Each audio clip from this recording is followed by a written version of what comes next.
Že dolgo nazaj sem diplomirala iz slovenščine, čeprav to ni bila moja prva izbira.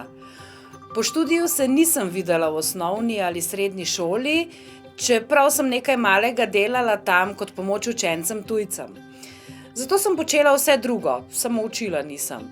Na srečo sem ostala v jeziku prek lektoriranja, med drugim za 3 vseslovenske časopise.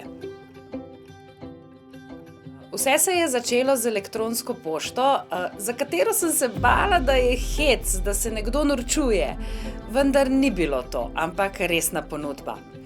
Na začetku niti nisem točno vedela, kaj delam, potem pa je prišlo nekaj izobraževanj, pogovorov s kolegi.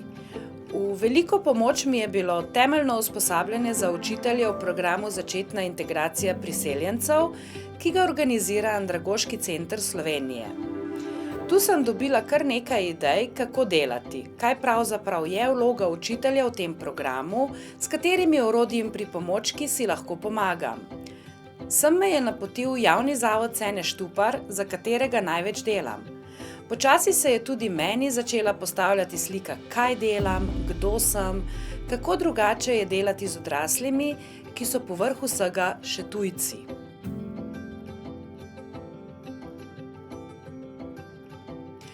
Ljudi, ki pridejo v Slovenijo z različnimi motivi, učim slovenščino. In ne samo slovenščine. Tudi o kulturi, o običajih in še marsičem drugem se učimo. Učiteljica, mama, psihologinja, svetovalka, mediator, prevajalec, vse smo. A že nekaj časa vsem razlagam, da imam svojo sanjsko službo. Sanjska z vidika svobode pri delu. Vemo, kaj mora biti narejeno, vemo, koliko časa imamo.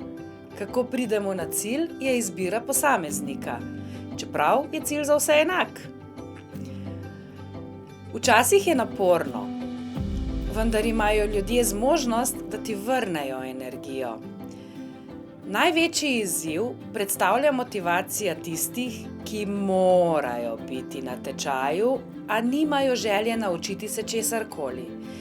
Ni jih bilo veliko, ampak smo z vsemi našli skupni jezik in so bili večkrat zelo hvaležni, da smo jih, ne samo jaz, tudi drugi tečajniki, prepričali v učenje.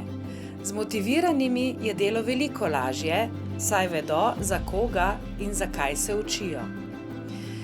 Izziv predstavljajo tudi tisti, ki imajo za sabo take in drugačne tragične zgodbe, saj pri njih nikoli ne veš, kaj jim je lahko sprožilec za žalost ali slabo voljo.